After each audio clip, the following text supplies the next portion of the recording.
Your life, Commissioner. All right, good morning. Welcome to the Thurston County Board of County Commissioners work session for Thursday, July 15th, 2021. It is 11:05 a.m. My name is Ty Menser, Chair of the Board. We've got Vice Chair Commissioner Edwards virtually for the moment. He'll be here shortly, and Commissioner Carolina Mejia also participating virtually. And we have our Acting County Manager Joshua Cummings to my left, and our team, admin team, including Clerk of the Board Amy Davis, with us. We're essentially a kind of an abbreviated version of Tuesday morning's agenda setting, which got pushed to this afternoon. And so it's not going to be everything that happens on a typical Tuesday morning, but it's going to be the key item of reviewing Tuesday afternoon's board agenda, the July 20th meeting. And then we have a few emergent commissioner items which we're going to handle up front. Then we're going to review the draft agenda, and then we're going to go into executive session at the tail end of this 2-hour block of time. The public is welcome to be in the boardroom, a limited number, and can follow along on our Thurston County YouTube channel.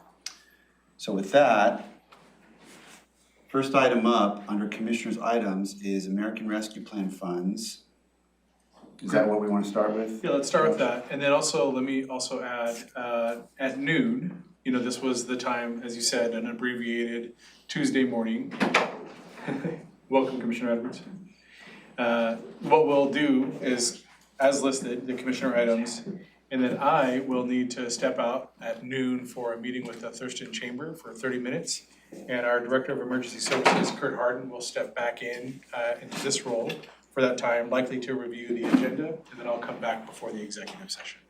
So just as a matter of next steps. Okay. And then Jenica, if you're prepared, you go ahead and kick us off, and once we have a quick overview, we can discuss what the next steps are in terms of the approval of the United Way Phase 1 American Rescue Plan funds. All right, thank you, Josh. Jenica Machado, Economic Development Manager. So last time we met to discuss the United Way proposal for $1.5 million.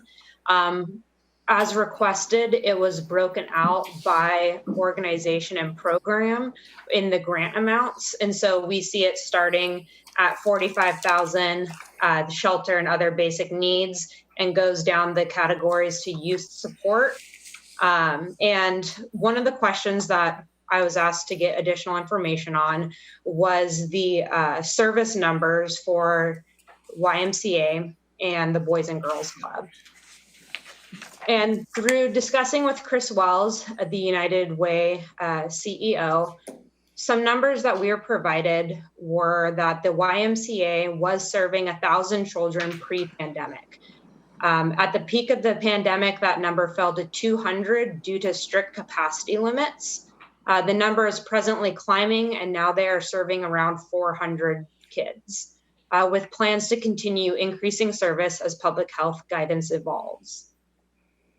For our Boys and Girls Club, they were serving 2,481 kids pre-pandemic, with an average daily attendance of 626, because not all kids go on the same day. Currently, and again, due to strict capacity limits, they are serving 569 students with an average daily attendance of 153. The maximum number of kids they can serve on a given day is currently 200. However, they're expecting new public health guidance soon, which will allow them to increase the number of kids that they serve each day. And they can, and they have wait lists of 6 of their 7 clubs. Were there additional questions on those pieces of information? Jenica, in terms of next steps, before we get into questions, I just want to make sure I understand the topic appropriately. So this money is from the commissioners and then to the United Way as a trusted partner, and then for the United Way to then provide that money to programs. And the decision on the table is, help me understand, for the board to approve the $1.5 million to the United Way, is that correct? Yes, thank you, Josh, for that clarification. 1.5 to the United Way. Okay. And I believe there were questions that Commissioner Mejia had asked regarding United Way, and then we had the follow-up question from Commissioner Edwards on the stats between Boys and Girls Club and YMCA. That information has been provided, so then the question would be to the board, is there more information that you would like? Are there questions to be answered? Or shall we move forward on approval of the 1.5 to United Way? Commissioner Mejia?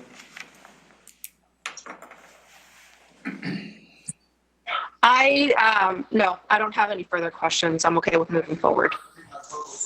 And I'm okay. 3 thumbs on that. Okay, Jenica, we have 3 thumbs up to move forward on the United Way, 1.5 million from the American Rescue Plan funds. Anything else? Thank you very much. All right, thanks, Jenica. This discussion over, I think, a course of 3 or 4 meetings involves a sort of a scrutiny and a detailed look at the proposed allocation of this particular piece of the federal relief money funding. Thank you for that Correct. clarification. That's correct. Okay, And so we've had, because it was suggested that the board was only looking at one piece, the agricultural programs, and nothing else, and I don't think that's accurate. that is not accurate. We've had a large discussion about the total amount of funds. And maybe, Jenica, if you'd like to take 2 minutes and walk us through the starting place and then narrowing down to one of these last decisions, and then the remaining that is set aside for future potential allocation. That might be good as a quick informational piece. Sure. So we started with 2 proposals, one from Thurston Strong for 10 million and United Way for 1.5. Through discussion with the board, Thurston Strong had an approved 9 million allocation. 1 million is being held for further discussion before a decision is provided. And that was regarding the ag component and labor shortage piece. And so 9 million of the 10 million has been approved to move forward with Thurston Strong. Today was the final discussion regarding the United Way proposal for 1.5, which was just approved. Great, thank you. All right, anything else on that topic, or shall we move to the next? Let's go forward. Okay. Everyone come to the table. So we have Kurt Harden, our Emergency Management Services Director, sorry, out of the word. And we're here to talk about informationally the transport delays and an item on how we're addressing those transport delays, the ambulances when people are sick and need transport to the hospital. And the ways that Kurt and his group are mitigating that, leading up to the last potential action, which we may or may not implement if needed. So I'll let Kurt take it away and provide an overview on the problem, which is the transport delays, and then the mitigation efforts leading up to the HB. Thank you. Good morning, Commissioners. Kurt Harden, Director of Emergency Services. First of all, I'd like to say it's really nice to be able to meet in person. It's the first time in over a year that I've met in this room with you in person. So not that I've not been paying attention. The issue we have with us is that Thurston County fire agencies that are providing emergency medical services within Thurston County, they're experiencing patient transport delays, and it's related to ambulance availability and hospital capacity. The transport delays occur during peak EMS 911 call times, and it's not every day. It's dependent on the number of the call volume and other factors that are taking place across the county. But the peak hours that we found for the call volumes are 10 in the morning to 8 o'clock in the evening for when we do reach these situations. And they're compounded by staffing shortages that are associated with workforce shortages, and they're exacerbated by long emergency room wait times. Hospital census our bed census is up. Hospitals at a higher capacity for patients. Somebody asked, what is driving that? And I will tell you that there doesn't seem to be any one factor driving this. People need healthcare, they need medical care, and it's not COVID related, it's not any one particular situation. Just some background information, EMS Transport consists of 2 private ambulance companies and 7 fire agencies, and they transport patients within Thurston County. Just to give you an idea, we're on track this year to hit 36,000 EMS 911 calls that need medical assistance. So it's increasing. Last year we had 33,201 EMS 911 calls. So as this is taking place, What's happening is the ambulances show up at St. Peter's Hospital. The emergency department, if it's full, then they have to wait to transfer the patient out of the ambulance into the emergency department. And so that ties up a transport unit, a crew, and also that transport unit and crew, EMS crew, is supposed to be back out in the field after they deliver their patient, so they can pick up and transport other patients. So it's causing the delay in patient transport at certain times throughout the week. So this backlog that causes the ambulance from returning to service and transporting new EMS 911 patients, it's causing that issue of an extended time frame. So what we're looking at for a solution, first of all, I talked to the Department of Health. This is an issue up and down the I-5 corridor. It's not just Thurston County. And also, as I mentioned earlier, this is depending on number of call volumes and other factors, staffing factors within the hospitals. But one of the things that people sometimes don't understand is our BLS transport, and this is only our BLS transport, our ALS or paramedic transport, paramedic units, they treat a higher acuity patient. In other words, a patient that requires a higher level of medical care. And so they are more likely to go straight into the emergency room because those are strokes, STEMIs, cardiac issues. And so they are more likely to be taken immediately into the emergency room. Whereas our BLS transport, which I've been describing to you, those 7 fire agencies, they have a lower acuity patient transport. So they will more than likely have that wait time that's taking place. Do the acronym for BLS one more time. Oh, basic life support, thank you.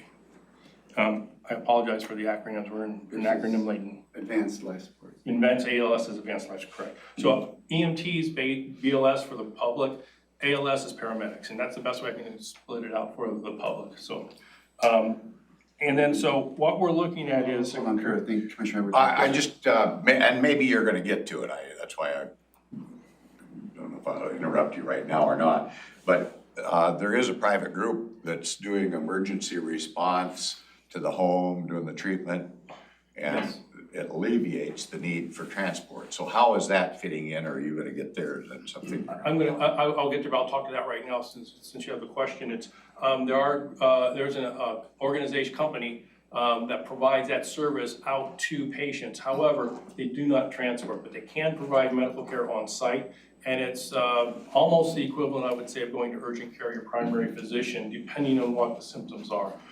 And so that is being used. They're out there in the Thurston County as well. And so that's a utilization that patients can also take advantage of. And also we are recommending to patients that when we assess them, and if we feel there's a need that they can go to urgent care or have a family member drive them to their primary physician or urgent care, we're also doing recommendations along those lines. So we are putting other factors in place, but we're also, in addition to that, I want to give a little bit of background too on the capacity of Multi-Care CMC and Providence St. Pete.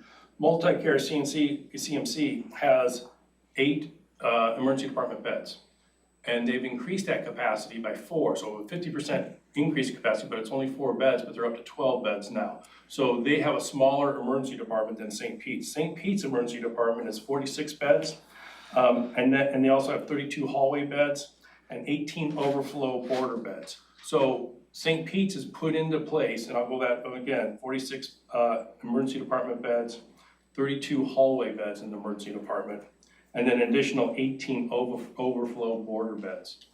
And so what St. Pete's has done is created this additional capacity beyond their 46 beds, and so they can address some of that situation. So the hospitals are working to try to alleviate some of this pressure that's inside the emergency department.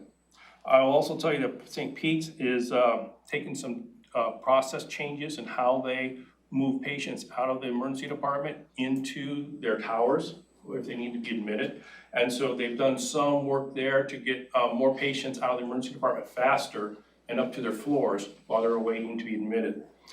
They also have done a discharge lounge where if somebody's waiting, just they need to be discharged, they've created a lounge where the patient can go into and free up a bed inside of the emergency department.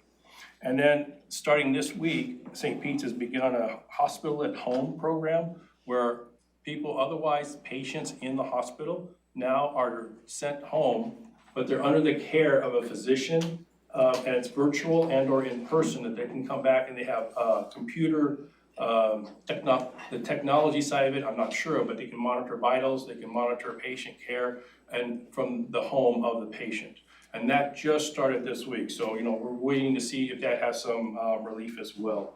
Plus, St. Pete's has hired a project manager that's improving their discharge system. So all that put together, that's the background, but we're still at that point where we have situations where ambulances are waiting in the emergency department bay to transfer patients at various times. So what we're recommending here, and it's a phased approach, we're recommending, one, we're gonna reroute patients to urgent care centers when it's appropriate.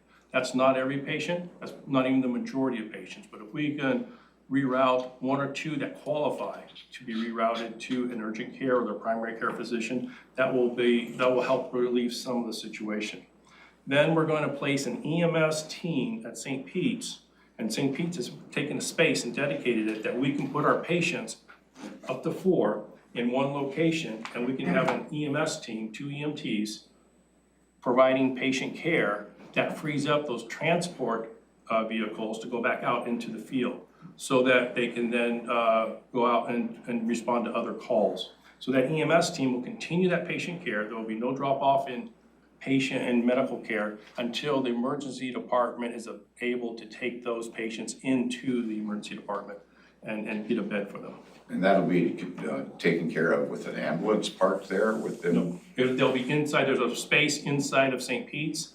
They provided us 4 beds, Okay. 4 hospital beds, and it's actually inside St. Pete's. It's not inside the vehicle. So, and then if necessary, there's something called the high probability unit contract. So back during COVID, we came up with a surge capability, and it's called a high probability unit contract. The Board of County Commissioners approved that contract in February, and it allows us to contract and work with the fire agencies to create additional transport units. That contract that was approved by the board on, I think it was February 9th, but at your board meeting, we went through the prosecuting attorney's office and they said, yes, even though it says the words COVID in there, it also has the ability to surge for other situations and needs. So we will, and I have that authority, and that was granted to me by the board in February, to be able to execute that contract with the various fire agencies. That will be our last step in order to try to alleviate the pressure there.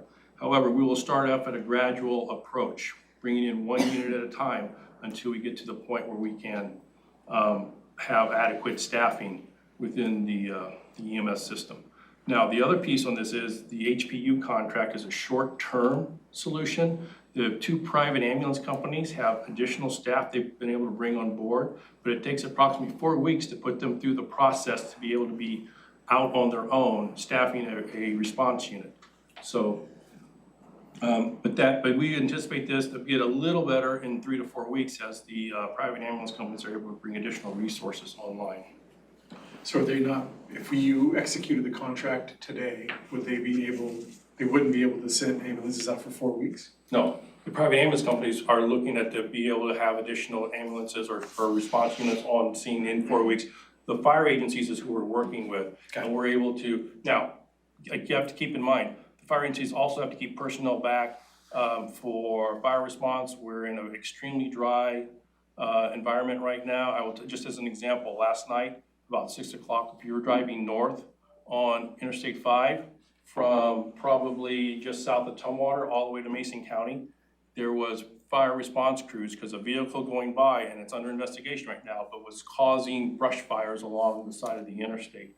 And so there was almost every fire agency in western Thurston County and Department of Natural Resources was responding to that, and that was tying up a lot of crews. So I just want to give you an example of, as we're doing this, we have to balance, the fire chiefs have to balance their ability to respond to fires and also their ability to provide EMS personnel. So executing the HPU contract initiates or engages the fire districts to engage their ambulances. Correct. And that can happen immediately. Correct. And it's a voluntary process. So we execute on our side and they voluntarily execute on their side. But we're looking to start that as possibly as early as Friday. We're getting the logistics out of the way as they can line up crews. So just let me help frame the topic. So all up and down the I-5 corridor, hospitals are experiencing a backlog of beds. And that backlog is leading to ambulances being stuck in line at the hospitals. Mhm. So the first thing that's being addressed is hospitals are working through their process to free up the beds. Also, on your end, the ambulance folks are looking to reroute patients to urgent care, and EMS teams are doing assessments at that location. And then EMS teams are located at St. Pete's so that people can get out of the One team, ambulance, one team. And it's mostly about ambulances on the road, so it's the transport time from a medical emergency to the hospital that we're trying to alleviate. Correct. And if all of those mitigation efforts, the hospital process, the on-site assessment, the on-site EMS teams aren't effective in reducing that wait time to less than 1 hour, We're still assessing that with the fire chiefs, because if you're in the South County, your wait time could typically be 1 hour because of the normal transport trying to get down there. So we're assessing that and looking at the different options. so all of those mitigation efforts stacked up, if they're not addressing the issue of the wait at the hospital, then you'll execute the We'll work HPU. with the fire chiefs to execute that transport plan, correct? And this is, you believe that the commissioners will be hearing this in the community, that there is some need for extra capacity. We were already hearing it because I'm getting the phone calls. And so I'm just assuming that you may eventually get those phone calls as well. I know the hospitals are getting phone calls too. I also want to stress that these wait times do not mean that there's not EMS personnel on scene for that patient. Those there is an EMS team on scene treating the patient as we're waiting for ambulance transport. So I want to stress that as well. So I see Commissioner Mejia has a question. Do you? Take that first. Go ahead, Commissioner.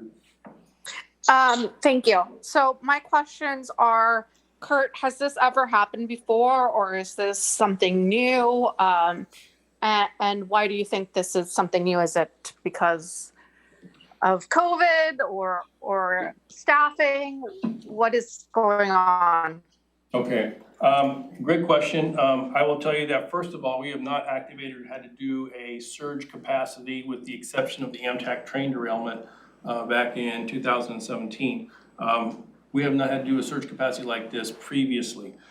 What is driving this? I don't know if there's one single answer for that, but I will tell you that I don't know the intricacies behind it. I just know that the hospitals have a high census rate, and I would defer to somebody else who's far smarter than me to be able to talk to the medical side of it, that can talk to maybe what is driving some of those decisions. But my understanding is it's not COVID related, that the admissions into the hospitals are people who just need medical care, and it's not COVID that's driving these numbers. Thank you. Do I have time to ask another question? Sure. Absolutely. Okay, my next question is this the normal the procedure? So is we do the step one where everything's working normally, but if things like this happen, is this just naturally the step two? Good question. This is a new step because we have the opportunity to do these HPU contracts, which allows us to create that surge capability. Some of these steps we've done in the past when we've had large patient volume inside the emergency departments, and they've had to go on divert because of either influenza or other situations during past years. This is the first time though that we've had a situation where it's all up and down the I-5 corridor and we're having these extended wait times. So this is our approach to it. I anticipate that we'll have to fine tune it to some degree because the initial plan always never survives first contact. But as we move this forward, the fire chiefs, the hospitals, and the private ambulance companies are working with us trying to find solutions. Kurt, why don't you explain divert? Okay. Because that was something that happened. To answer your question, Commissioner Mejia, we did have an issue my first year on the board, but I guess because it wasn't up and down the I-5 corridor, we did diversion, and can you explain what that means? Sure, absolutely. Diversion happens when the hospital emergency department becomes overwhelmed and says that we are no longer able to, we're concerned that can no longer provide adequate care for patients coming in the door. And so they ask EMS to divert to another emergency department. And so what happens when both hospitals in our county go on divert, then we have to start looking for outside resources or outside emergency departments outside the county, which is not a good solution because then you're taking transport resources outside the county, longer times for transporting patients. And if it's a Thurston County patient, we want to try to keep them within the county for their family as well. I should also, and so that's divert, but this is something that is north of us. They're actually experiencing longer wait times than we are. Pierce County, King County, City, Seattle, Snohomish. They have this situation as well, and they're experiencing longer times. The other, there's nowhere to divert to. there's no room at the end. Yeah, exactly. I will tell you that Thurston County also and I want to say it's 5-county region, Thurston County being one of those, their hospitals are regional hospitals in the fact that they can accept patients such as trauma patients that have certain trauma levels, stroke levels. So those patients that are in other counties would come to St. Pete's anyway, or maybe CMC because of the situation of their acuity of what the medical care they require. Commissioner Mejia, I'd also maybe like to point out that, as you've heard, this is a unique circumstance, and our director has worked to build a process by engaging with the local fire chiefs and others in the hospitals and the directors of the different hospitals to build this in a process-oriented fashion so that if this does occur again, where there is not an opportunity to divert, we can look back to this process that we're creating. So hope that answers your question on that. It does, and this is all, it's all great. Thank you so much, Kurt. Commissioner Edwards. A couple of years ago, Kurt, we were working on getting St. Pete's 50 new beds. And so has that come into play yet? Are we there or? We are not there. What happened on that process? That's still in St. Pete's court to be building that capacity. Some of those beds, I want to say of the 53s, I want to say 3 or 4 were immediately available based on where they were located, but they're having to go in and do construction to make the other beds available within the hospital. But we did get the approval done. Got the approval from the Department of So Health. it's just a matter of construction now. Mhm. I guess for the public watching, I'd make mention, and maybe Commissioner Mejia probably recalls this, but about 3 weeks ago, I think it was before the heat situation developed, 3 younger people were found deceased over one weekend in the homeless camps around this area. And that had to do with drug overdoses, I think was the closest guess. I don't know that toxicology is back on that yet, but I mean, that kind of is the extreme, but I think that goes to show what kind of problems we're dealing with here. And all of those folks were from outside of the Puget Sound area that had migrated here for one reason or another.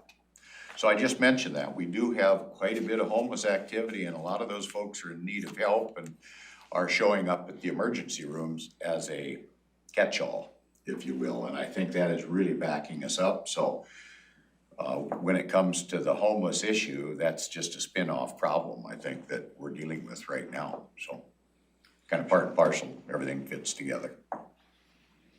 Any other questions? That's why there's studies that show that building housing is actually more It's gonna help. efficient use of resources than emergency room issues and et cetera, more jail. Okay, so what do you need from us?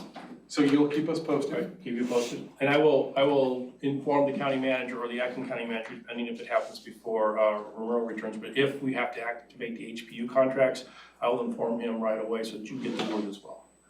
So when you see HPU contract, now you know what it is. Okay, good. Well, we might have to run it through Josh, you never know, it could happen quickly. Looking forward to Ramiro coming back. Okay, great. Thanks, Kurt. Thank you. Thank you, Kurt. Let's go to item 3 under Commissioner items, which is the Chehalis Western Trail closure. We have Public Works. Chair, could I ask one other question I forgot to ask? Yes, sir. Kurt, are we doing anything to get this information out to the public through our information officer or maybe trying to make the public aware? And I'm just gonna give a shameless plug, I guess. I mean, it'd be no time to be cutting back on our EMS services. That's kind of where I'm going with that. I think we're obligated to let the public know what we're up against. I mean, this isn't just something we're inventing here lately. It's the whole Puget Sound area. The PIO, Megan Ford, has been talking with me earlier this week about doing a press release or a media release and also getting the information out about this situation. But we want to make sure we had our steps in place before we actually sent that out to the public. And so it's kind of like, I hate to say this, but it's kind of like we're building the plane as it's going down the runway. There you go. Thank you very I much. think we have lift capability right now. Thank you, Chair. Yeah, good point, Commissioner. Okay, next is Chehalis Western Trail Closure, Public Works Director Jennifer Walker, County Engineer Scott Lindblom. Thank you for joining us for this kind of last minute add to our agenda. And why don't you guys just kind of go over where we're at, and the commissioners can ask questions, and we've got our public input that we have questions about. So go ahead, Jennifer. Perfect, thank you. So we have a trail project, culvert, fish passage project, and trail maintenance work happening. We have some planned closures on the trail. So we want to walk the board through the thought process that we went through an evaluation for a detour route. We also are hearing feedback from our community that we can do a better job in communicating the timing of the closure and advance notice and I think the why. So we are being receptive to that feedback. We've got some even this morning as well. So we do want to talk first through how we got here, and that we go through an evaluation process to determine what the staging of the construction will be, if and when we can do a detour, and then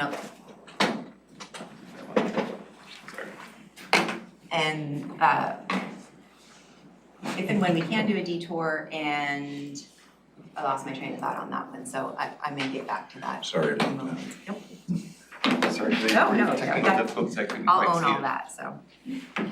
So, again, as Jennifer said, thank you for your time this morning. What I'd like to do is just kind of walk through, as Jennifer said, a little overview of what the project is, why we're doing it, and then get into our thought process as to what led us to kind of where we are today.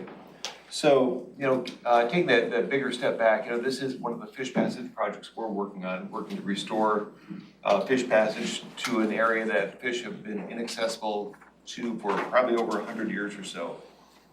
A lot of the work we're doing, because it is a fish passage project, is within the stream itself, within Spurgeon Creek. And with the permits we have, we're very constrained as to the time we can actually do any in-water work. It's called the fish window. In this case, our fish window is about 6 weeks. So what that leaves the contractor to do is build 2 bridges, remove several culverts, and build 2 bridges and restore the site. And basically do all the work that requires work in the water in a 6-week window. We're trying to do that work with the contractor, planning ahead when this can be. He's reliant on his crew's availability in getting materials and equipment. So being able to temporarily close the trail is a really key part of allowing the contractor the ability to get this work done in a very short time frame. And what we've got right there, and you've got this packet in front of you as well. So just the bigger picture overview of where this is and what we're trying to do. The sites that are on the Chehalis Western Trail that are part of the Fish Passage project are near the top there, called Fish Passage Work Zone. And as you can see, that is right next to Latigo Street. Further south is the maintenance work where we are replacing several failing culverts that are under the trail that are, I'll have a picture of that in just a moment. Early on in the planning for this, we had anticipated closing the trail at the stop sign on the very north side of the trail at the intersection of 89th and at the south end near 103rd Avenue. Typically, that's what we'll do for roads and for trails. We close the trail at a spot where it's the most visible, so we don't get people going up the trail realizing later on, oh, the trail's closed, I can't get through. And that's something that we can adjust, and I think some of the feedback we've had is valuable. So once that work starts, we can close the trail up at or near the work site, and perhaps at 103rd Avenue, we could put a trail closed ahead sign. That would give people another half a mile or so the ability to use the trail. But there will be periods of time when there will be no trail. So the ability, especially in the maintenance work side, the trail will be gone while the culverts are restored and there is no viable detour route. And I'll touch on what we considered for the detour route up above in just a moment. But during this work, we'll still have 12 miles of trail available and fully open north of the work area, and about 33 miles of trail open that are south of the work area, including the Yelm to Nano Trail. So this, while this is a closure, it's severing that link, the trail system as a whole is still open. There won't be the ability to go from the north part to the south part. I'm sorry, can we repeat that? Certainly. So there's 12 miles north of the stop sign and 33 miles south of the stop sign, and this red line is 1.5 miles?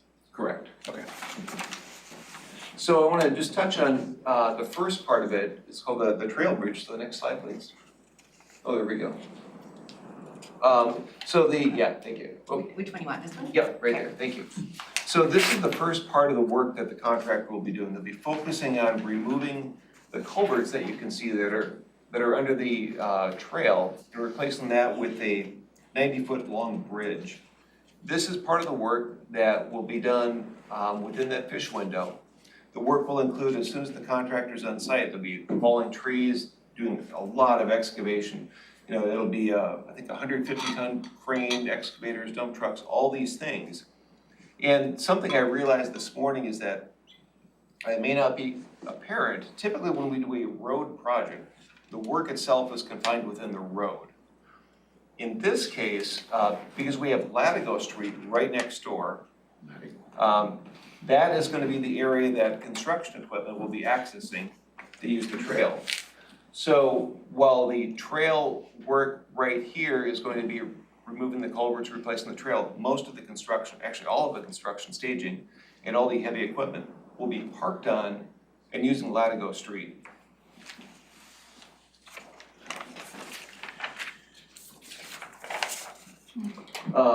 And then moving over to Latigo, again, Latigo is a short dead-end road, serves 14 homes. It's about a 20-foot wide paved surface. Just off to the side, where you can see that ponded water on the bottom picture, we will actually be filling part of that in, and our 150-ton crane will be sitting there to install the new trail bridge. But on Latigo, on that 20-foot wide road, that's where we'll be having, during the trail construction, we'll be having dump trucks, excavators parked there, construction equipment, flagging. It will be an active construction zone, even during the trail construction. And is that why that isn't a feasible Yeah, detour? Okay. that's a huge part Makes of it. sense, yeah, okay. So also during some of the work out here, Latigo will be reduced to one lane. It'll be a one-lane gravel bypass road. So the bypass road will then allow us later to remove the culverts on Latigo and rebuild that while the public emergency vehicles, construction equipment can use the one-lane bypass road. And so during that, of course, you know, again, there'll be falling trees, a lot of construction equipment. There'll continue to be traffic on Latigo Road, and it's not just the 14 residents, but it's the mail service, it's the garbage trucks, it's the delivery trucks. So it's not just the 14 homes, it's the construction equipment. So with that, I'll move on to the other piece of this, is the trail maintenance work, which I touched on just a moment ago. This work is going to be done by our county crews at the same time as the trail is closed already for the fish passage project. We have a few culverts that are failing right now. By failing, I mean they are rotting out and collapsing. And as you can see in the bottom picture there, it's starting to erode the trail right at the edge of the trail. And so part of our trail is actually coned off right now. So we're very concerned about that. And again, I want to emphasize that doing this work now will actually make it more efficient. We won't have to come back next year, won't have to come back in the fall to close the trail again. Because in the pictures here, pictures are always, they try to do it justice, but it might be hard to tell. There's really not a viable detour route because it is a culvert carrying a stream. On either side, we would have to build a detour for a trail through a wetland or across the stream, which which brings additional cost, permitting, and construction challenges. The duration of this part of the work will take 2 to 3 weeks. And again, this will happen during the same closure of the other piece. And this is the piece that's the lower Yes. red circle. Yeah. South of 93rd. Right. Correct. So what And how long is going to be the closure for the upper, or how long is the closure? Right now, the public notice that it was, the first day of closure was, today's The the 14th. 14th. So talk a little bit about the planning piece Yeah. of that, in terms of advance notice, Yeah, so I think we'll be able to tighten up that time frame a little bit.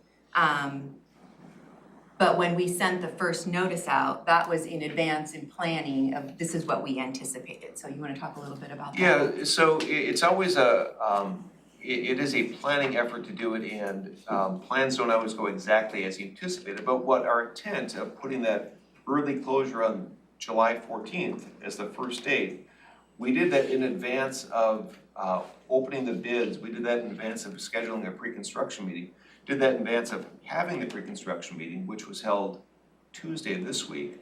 So now that we've had that, we've been talking to the contractor about how are they going to actually stage all this equipment and the work. So when we put that advance notice out there, we're trying to give the public as much notice as we can that, hey, there's work coming up. Plan you know, accordingly. Yeah, plan accordingly, for sure. What But was the date or month of the advance notice? July 2nd, I believe, we put the first signs out. It would start July 14th potentially. Yeah. And then the press release we did was on the 7th of July, including social media, web pages. And then I believe that was the first day the story was picked up by the Olympian. And moving forward, certainly as this is a dynamic thing, we encourage people to, I guess you sign up for Twitter or get a Twitter account, you receive tweets through social media. We have experts that can do that for us. That's not my bailiwick. But really, part of the planning effort was, it's our educated best guess, kind of do from the worst case on when that might start. We would hate to say construction will start August 2nd and have the contractor show up 2 weeks early. So we try to hedge our bets and say, based on what we know now, the contractor could be on site as early as July 14th. In this case, after meeting with the contractor on Tuesday, we don't expect them to be out till the end of this month. So that, right now, the trail is open. The signs I believe are up that still say trail closed, but people can go down there. There's no work going on right now. So the plan is to send an update to provide notification of when the actual closure is. That's part of the piece. Absolutely. How about at the site where it says the trail's closed right now? Can you put something on there that it's not quite closed yet, or? Yeah, we can certainly look into the Well, we best way need to to do that. pull those. I mean, I think that that's part of the discussion. So typically, the signs that are being used have to do with trail maintenance. So when they're doing work on trail maintenance, it's usually for a day or two. They put the signs up, it's closed, and then they move them. This is more of a substantial project, and so that signing that we used for the trail closures, I think there's some improvements that can be done. Okay, Yeah, thank you. So, Should I advance or? yeah, advance please, yeah. So the other route, so during the course of our planning, I touched a little bit on Latigo as an option for access. I'll get back to that in just a moment. But the other route we looked at, it would be a significantly longer route.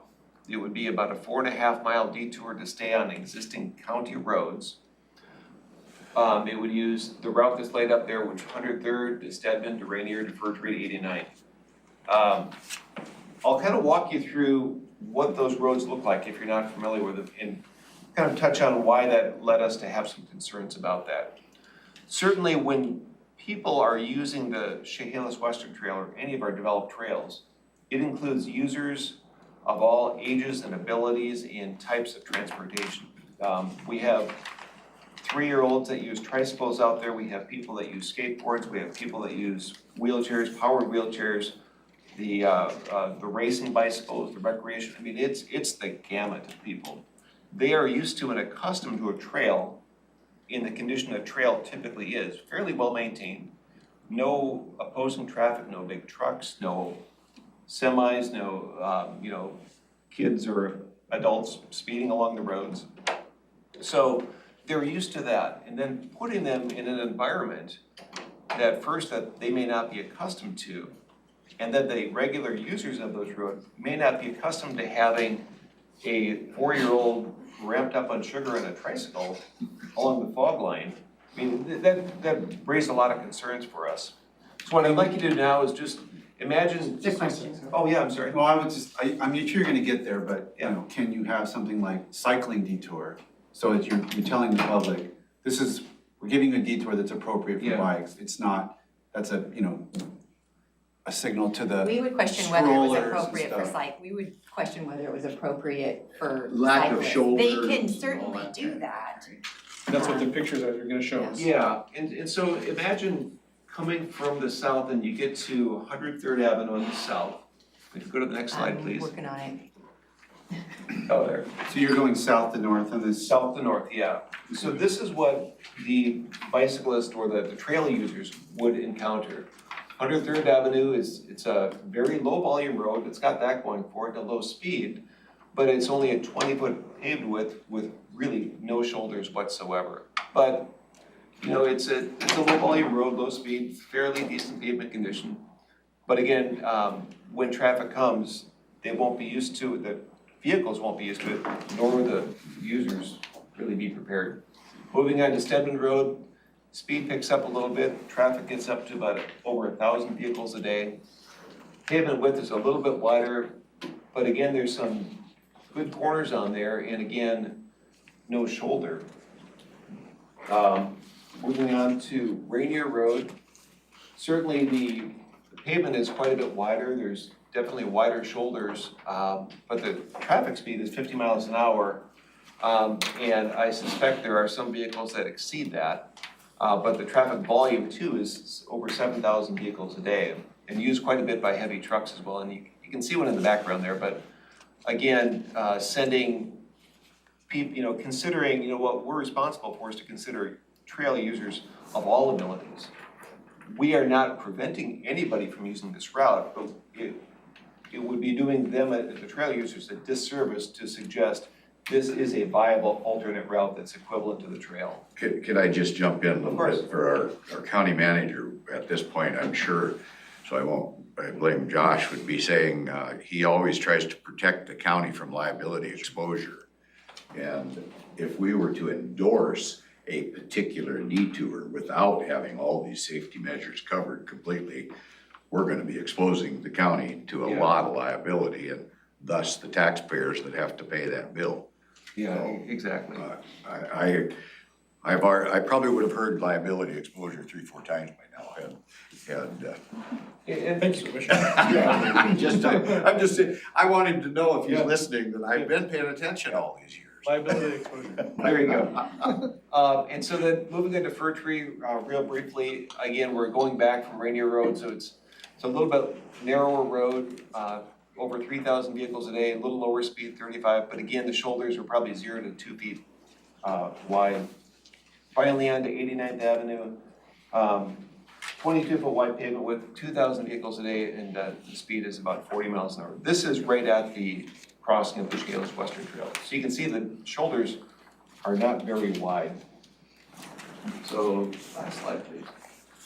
So when we looked at, that route, we weren't too excited about that. Again, really due to the potential risk to trail users being diverted. Again, then we looked at Latigo. So keeping in mind that we're trying to accommodate all trail users of all abilities, directing them onto Latigo, we were very concerned about because it's through an active construction zone. And this is a similar practice that we have done in the past for trail closures before. When Burlington Northern did some trestle work on Rainier Road a few years ago, not the undercrossing, but before that they did some work on the trestle. The trail was closed, and I don't recall how long that was closed. But for the undercrossing we did recently, the trail was closed 8 to 10 weeks. And again, we did not offer a detour route for that, we just had this closed. we know people used Rainier Road, but again, we didn't actively recommend that as a safe path, but we didn't stop people. The Yellow Tenino Trestle, when the piling work was done a few years ago, trail was closed for 3 months. We did not provide a detour. In all likelihood, people just shot right out to Rainier Road or to 507. 507, yeah, and rode the shoulder down there. That's a state route. We had no control over that. We didn't want to actively encourage people to do it. We didn't stop people. It's their choice, it's their risk they wanted to take. And again, when we did the Yellow Tenino Trail repair for the railing, that was closed for 6 to 8 weeks as well. Again, same approach. No alternate route provided. With Latigo, it is frustrating because it's right next door to the trail. It's 20 feet or super close, parallel to. Logic would say this is a no-brainer. And we are not going to be stopping people from using that if they so chose. If they choose to do that, they will follow traffic laws. There'll be flaggers when needed. The flaggers will direct them through just like we do in any other county road. But to actively encourage or give all trail users the impression, hey, you're used to the Chehalis Western, Latigo should provide that same level of service, and it won't. So we welcome any feedback or questions. So that was kind of our thought process walking through this. Commissioner Mejia, do you have questions for Scott or Jennifer? I believe both Commissioner Edwards and Commissioner Menzer have asked all my questions, so. Okay, Commissioner Edwards. I don't have any other questions. I just want to commend and thank you folks very much for the thought that you put into this whole process in assessing that exposure, if you will, and the routes and stuff. I can tell you put a lot of thought into it. Thank you very much, and we can always do better as far as maybe getting the word out, but you guys are working within timeframes and all that, and I really appreciate all the effort you put into it, you and your team. Thank you. Yeah, we definitely will be doing better with the communication now that we've met with the contractor. We have an idea as to what their timing is. Yeah, so. And it sounds like you're gonna adjust, I'm sorry, go ahead, Commissioner. I would just want, go ahead, Josh. It sounds like you're gonna adjust the bookends, and what you say. On the south end, Closure, okay. we're gonna adjust on the south end for sure and move it up. The signing piece will probably, we gotta work out the details, but we'll probably work with traffic and put something up there. A little more explanatory. Yeah, it's always that balance between too much information and not enough information, so. Okay, so what I'm hearing is sort of 3 improvements to the situation, so to speak, in terms of shortening On the on the south south end. end. Yeah. Narrowing the time frame now that you have more specific information from the contractor, and improving public information component, Yes, updating and signage. yes, I mean, the most up-to-date information will continue to be pushed out through social media. We're already set up and geared to And that do Twitter, I mean, I don't use Twitter either, so it wouldn't do me any good, but I know for people that use it, which is a lot of people, that's a really, I was glad to hear that we were doing that, because I think for people that use it, that's a great way to get, updated information on, if the time changes or the conditions change, or you're able to. Oh, maybe Megan could talk, just she had her hand up, just. Yeah, go ahead. It will, the information will also be shared on the county Facebook page too, so it's not just Twitter, it'll be Facebook too, and our media follow that. And so oftentimes they'll take information and do stories about what's going on based off of what we're putting out on social media as well. Okay.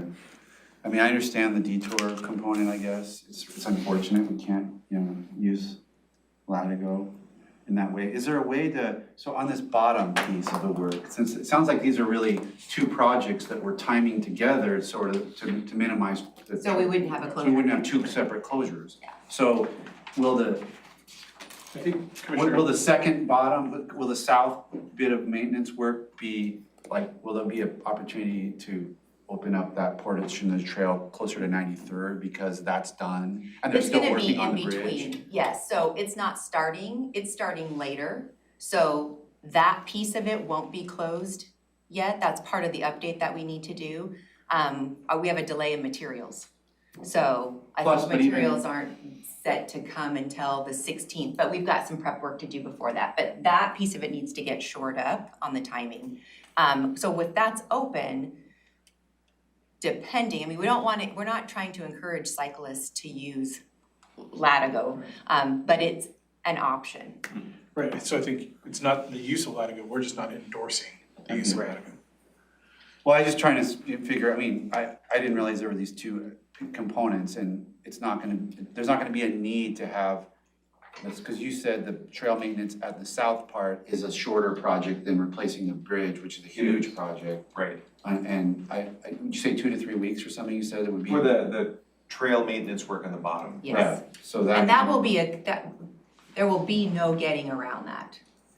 Once that's done, there's the potential to get around on Latigo for some. Again, we're not outlining that as a detour, but when that trail piece at the bottom, the southern piece gets fixed, that will be an option, but during the time of that work, there won't be. The trail will be. So just help me understand a little bit better, I'm jumping in here, kind of halfway. It seems like it's difficult that the trail's being closed for 1.5 miles, but in the end, we're going to help fish on one project, and on the other, we're gonna help safety so that the trail doesn't crumble and fall away, and that they're relatively close to each other is a benefit. This seems like a positive thing. It is difficult to accept the closure, but is that Yes. essentially? Okay, Any other questions? commissioners, anything else here? I think we've got to get to our agenda review. Commissioner Mejia?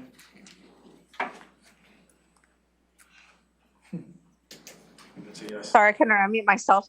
No further questions. Thank you. Thank you. Gonna do a quick change with Kurt taking the helm. Yeah. Thank you very much.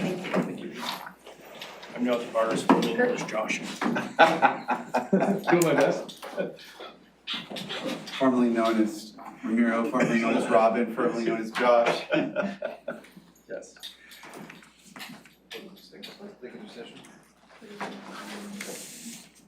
Okay, we're moving into item 2 for this morning's work session, which is a review of the July 20th Board of County Commissioners meeting, which will be called to order at 2 p.m. There's a notice there that we'll have public hearings following the board meeting. The Pledge of Allegiance will be led by Commissioner Mejia. We will contemplate approval of agenda and board meeting minutes. The public will have the opportunity to address the board, and the county manager will give any updates he finds appropriate based on prior public comment. So then we've got a lengthy consent agenda next week. 7 items, A, B, C, D, E, F, G. That needs to be amended to say A through G because it says A through F in the title.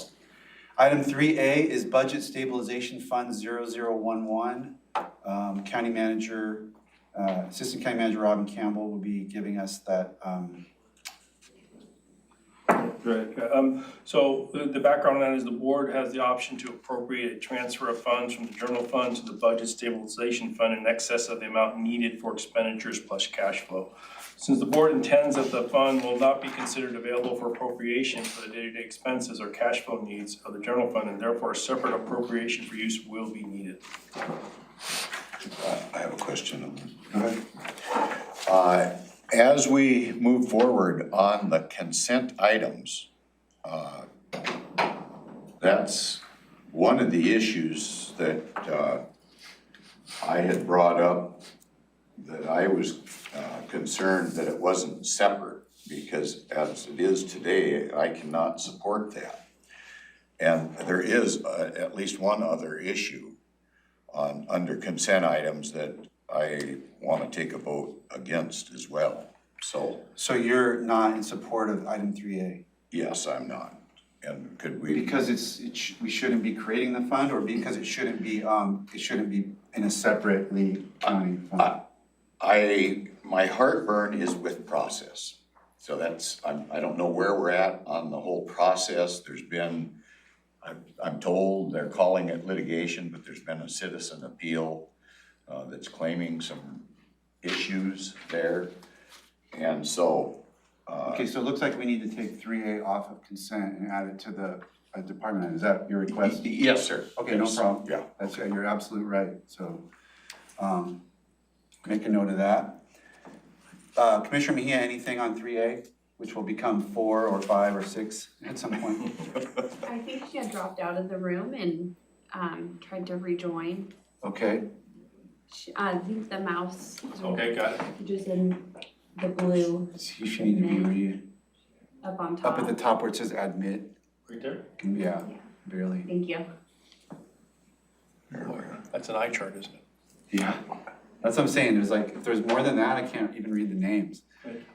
Commissioner Mejia, can you hear me? Connecting to audio. Can everyone hear me? You can now, can you hear me? Okay. Yeah, I got kicked out, so Okay, so we looked at 3A, and Commissioner Edwards requests that that be removed from consent agenda so that we can be separately voted on, and that's his absolute right, so that will be done. Is there anything else that you want to say about 3A?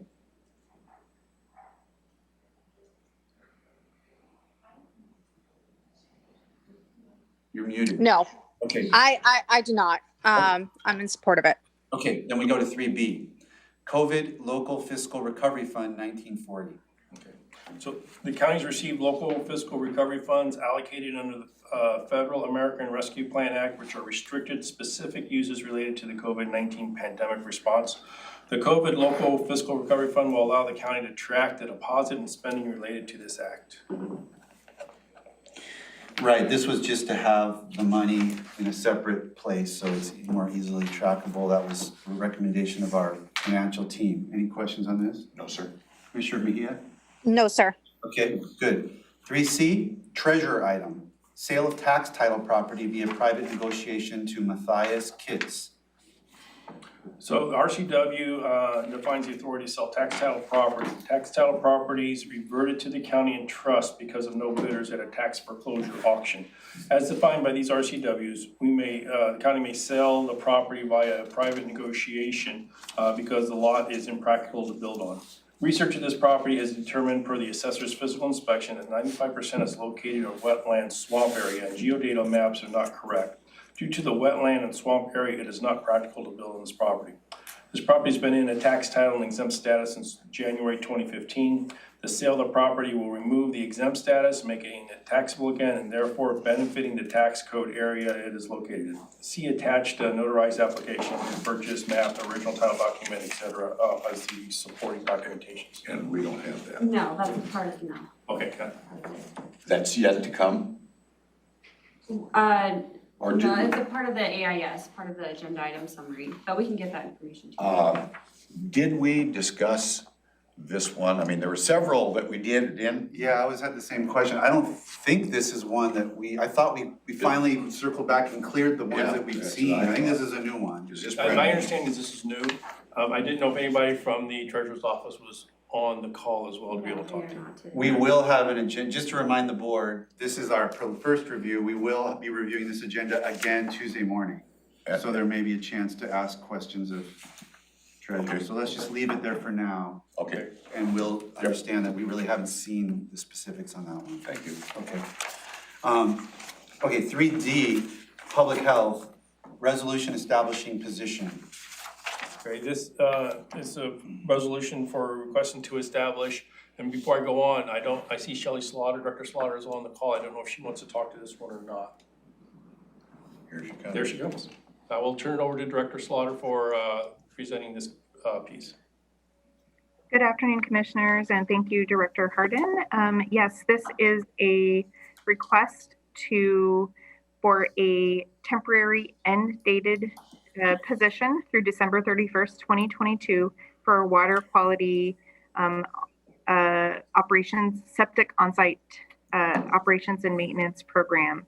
This is funded by our Washington State Department of Health Consolidated Contract Grant Funding, and this will enable us to improve services to citizens in a more timely manner and meet all of our grant deliverables for our water quality programs as we've had increased funding in this area. Question, Commissioner Mejia? No questions. No, sir. Me neither. Thank you, Shelley. Thank you. Item 3E, juvenile court probation. It's a Superior Court resolution extending end date of a position. So Superior Court is requesting to extend the end date for a full-time equal FTE 1.0 Superior Court Coordinator for the Safe Babies Case Coordinator to end on or before September 30th, 2022. Superior Court was recently notified that the funding through the Safe Babies 0 to 3 grant is available for another year. There is no impact to the general fund as all funding for this position is reimbursed through the grant. This position is in alignment with Thurston County Street Initiative Number 1 and improve health outcomes for all. And it's also under number 11, design and deliver innovative services through continued justice system reform to maximize community safety, rehabilitation, accountability, and cost effectiveness. Sounds like good news. Yeah, it sounds like good news. I just have a question. Do we know if the visiting nurse program is doing anything at all to coordinate with this or any association with the Department of Health? Or is it all through the Superior Court? All right. We lost Shelley, who might have known something about And again, we'll be able to bring this up next week, I think, when we do our On Tuesday morning. review on Tuesday, right? that. Yeah.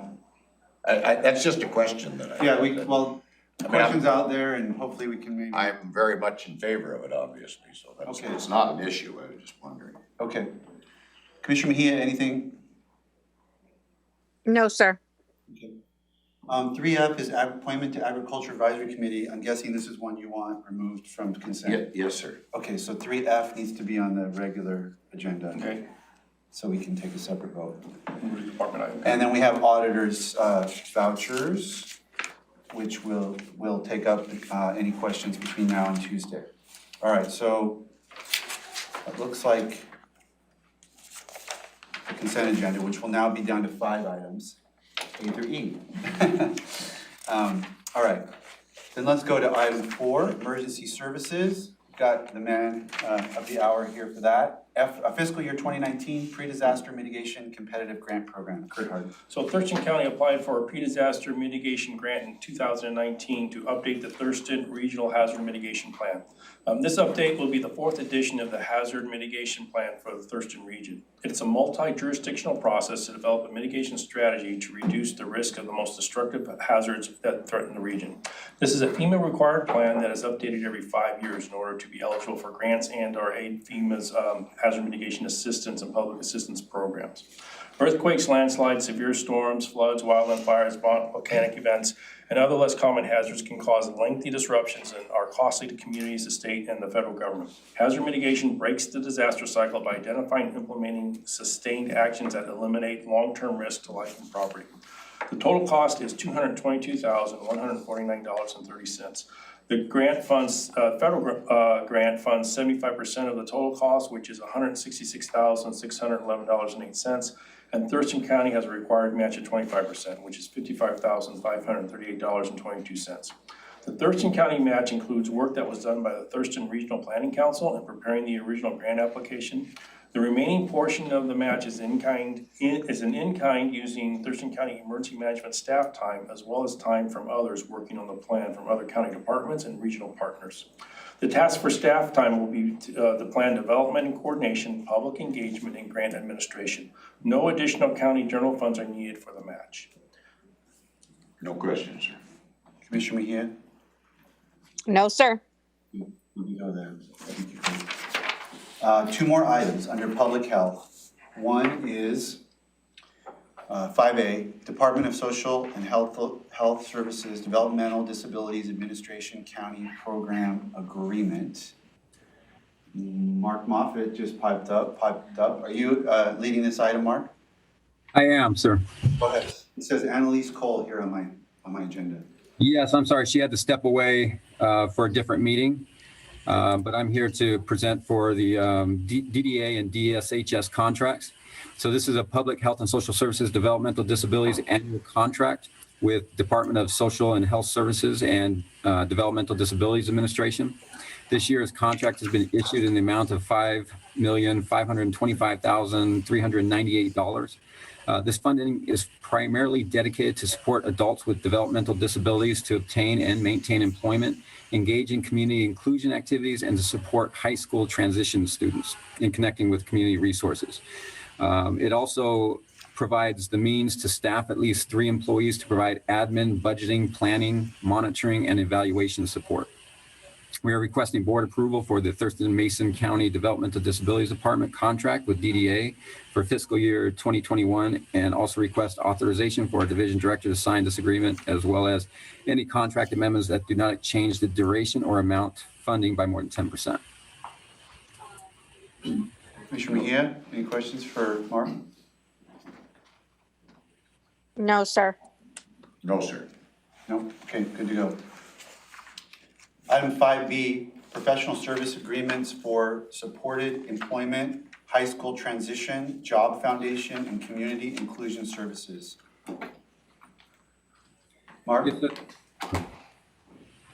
You're up. Yes, so this is how we provide the funding to our providers who provide that direct service to the clients.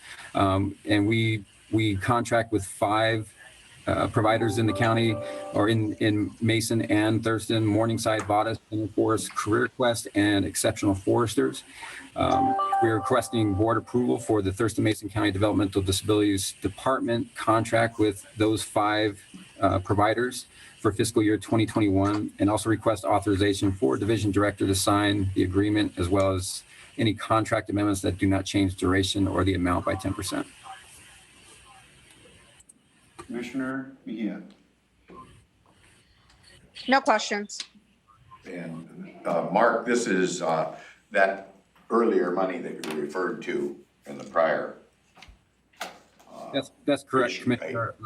That's how we get that money from DSHS down to the client with the direct service providers. Okay. Thank you. You bet. Mark? You bet. Looks like we're good to go on that 5B. Thank you. County manager's section is our standing items, and then we'll have 2 public hearings, one regarding compression brake restrictions, and a second regarding the C-PACER ordinance. And that will wrap up Tuesday afternoon. Okay. That's good. We have an executive session. Does that involve counsel, I would imagine, or?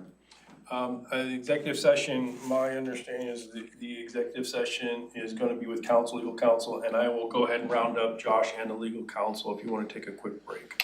Let's take 8 minutes and reconvene at 12:25. For Commissioner Mejia, is this gonna be a separate Zoom link for her to come in on? No, it is not. Just stay in tight, Commissioner Mejia. Are you moving in? Sounds good. I'll stay online.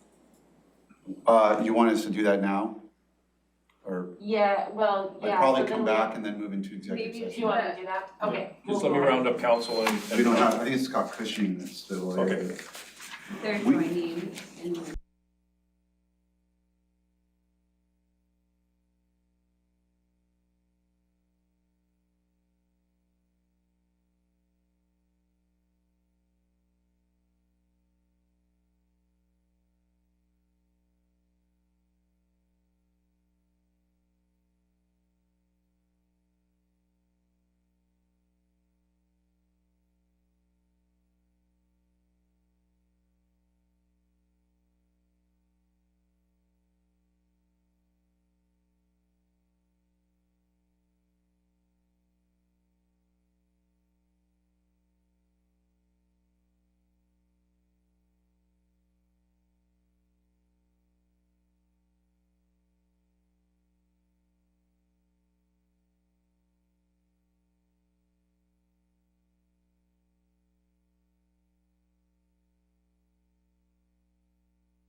gotta,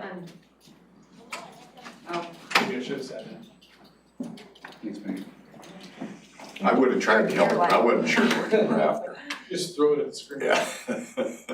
Okay, your life. All right, we're back for the Thurston County Board of County Commissioners work session for Thursday, July 15th, 2021, so 12:26 p.m. And we are at item 3 on our agenda for this morning, which is an executive session pursuant to RCW 4230-110I to discuss with legal counsel representing the agency litigation or potential litigation, specifically the opioid bankruptcy plan. Commissioners' action may follow, and this is slated to last until 1 p.m. So we will be in executive session until about 30 minutes.